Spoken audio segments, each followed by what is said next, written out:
Ich kam zu Autos über einen ganz merkwürdigen Weg. Als ich 5 Jahre alt war, hat mir meine Oma ein ferngesteuertes Auto geschenkt. Ferngesteuert war damals so mit so einem Kabel dran und so einem Batteriekasten, den man in der Hand hatte. Und das war ein Ford Mustang.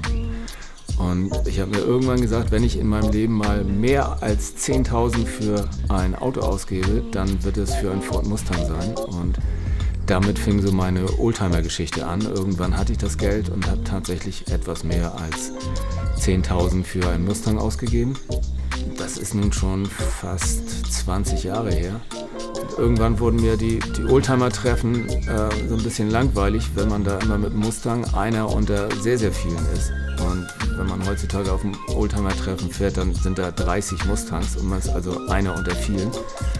Das fand ich doof und habe dann geguckt, was für ein Auto kennt hier keiner und ist trotzdem finanzierbar. Also ein Maserati oder ein Ferrari ist natürlich selten auf dem Oldtimer-Treffen, kann aber keiner bezahlen.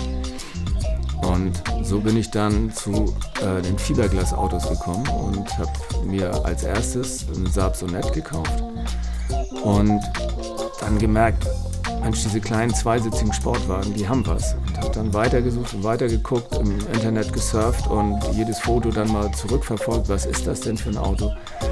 Und so kam ich dann zum Puma und fand dieses Fahrzeug sehr, sehr faszinierend, vor allen Dingen, weil der rote Blinker hatte. Und das ist für mich so ein Zeichen für einen Oldtimer. Also ein richtiger Oldtimer, der hat rote Blinker.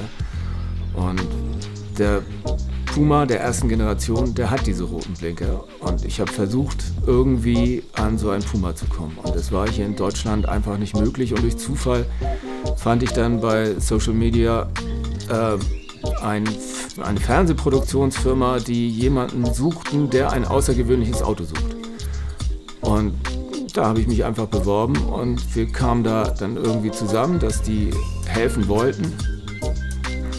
Das hat sich über ein halbes Jahr oder so hingezogen und es ging und ging nicht vorwärts. Irgendwann hieß es dann, ja, wir haben ja einen Puma für dich gefunden und mit Agenten hin und her und irgendwie klappt das alles nicht.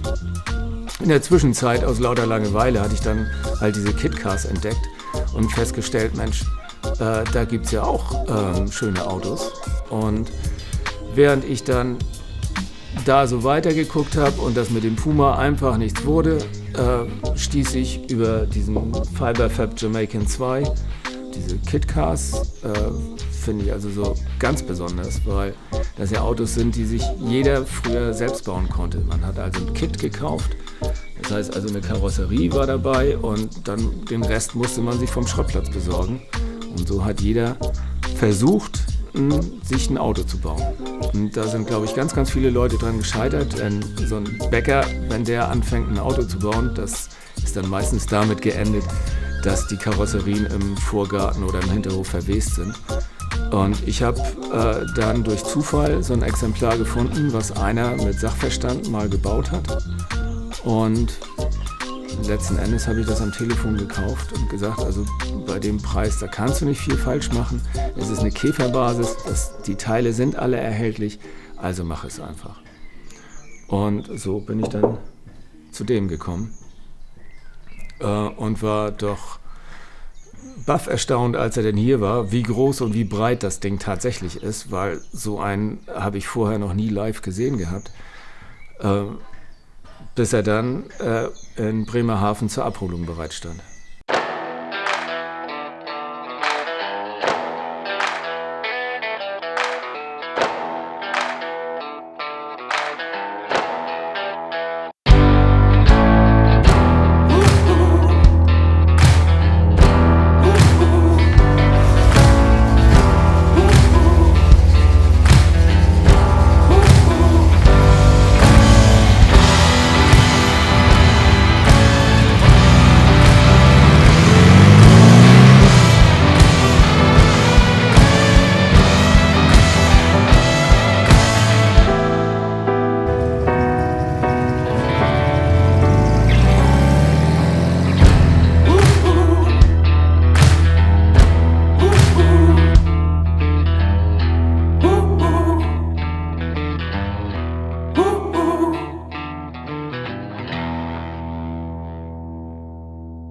Und dann gehörte der Wagen mir. Und das war schon eine große Überraschung, so einen Wagen dann mal live zu sehen, denn es gibt keinen weiteren in Deutschland, meines Wissens nach nicht mal in Europa.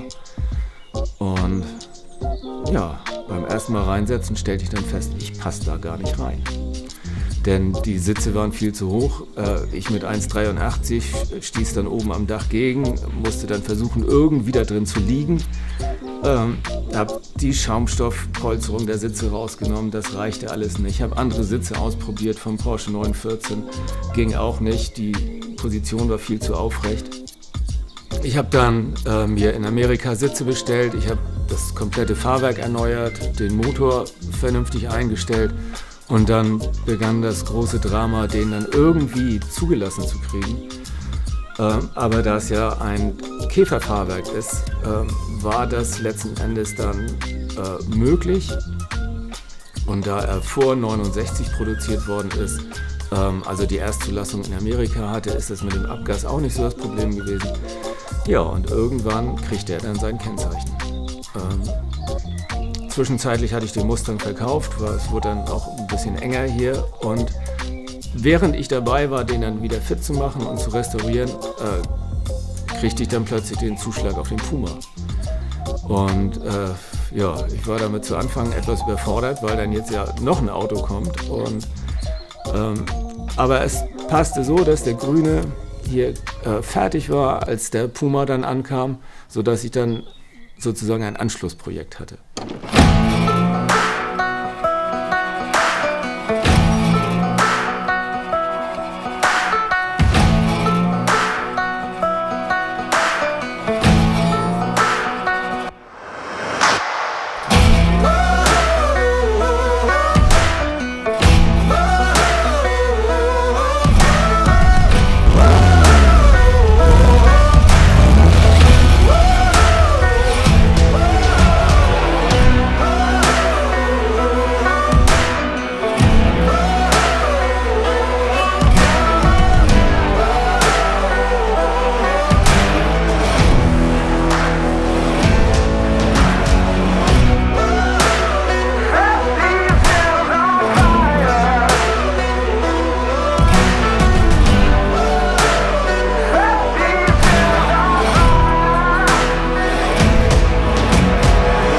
Als der Grüne fertig war und der Puma noch in Arbeit war, der brauchte sehr, sehr viel Zuwendung, denn die Brasilianer, die restaurieren ganz anders als die Amerikaner und die Amerikaner sind schon gruselig, also kauft euch nie ein brasilianisches Auto.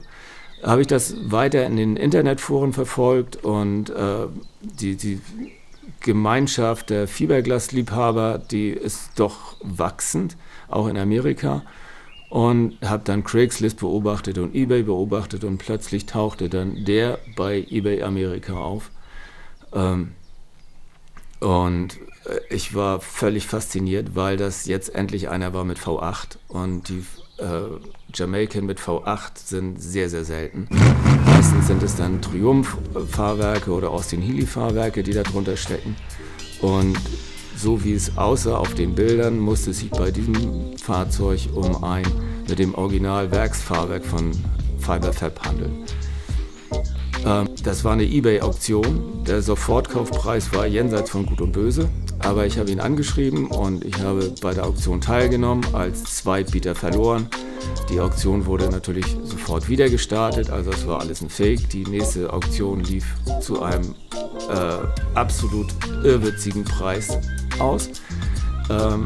Und ich habe mein Angebot mehrfach erneuert und irgendwann hat er dann gesagt, okay, das ist viel zu wenig, aber ich spreche mal mit der Besitzerin. Dabei kriegte ich dann auch mit, dass diese Besitzerin die Ehefrau des Erbauers war. Bei diesem Wagen, also auf den Fotos, da konnte man es sehen, im Kofferraum lagen 2 Leitsordner und das müssen irgendwelche Quittungen gewesen sein und ein Fotoalbum. Und bis ich dann durch viele Mails hin und her rauskriegte, es ist wirklich so, dass dieser Wagen, dass ich den von der Witwe des Erbauers gekauft habe. Der Wagen wurde 1973 gebaut Und das ist bei KitCars, dass da so die Historie erhalten ist einfach unglaublich. Also eine absolute Rarität, seltener als auch nur irgendwas in der KitCar-Szene. Denn da das ja immer so irgendwie, die den Ruf hatten, so Bastelautos zu sein und Bastlerautos und völlig verbastelt sind und so, dieser vom Erbauer ist schon was Besonderes. Letzten Endes habe ich ihn dann tatsächlich gekauft. Zwar etwas teurer als gedacht. Es hat etwas lange gedauert, weil der in Nord-Kentucky stand und dann nach Florida erstmal musste. Der Landtransport war lang.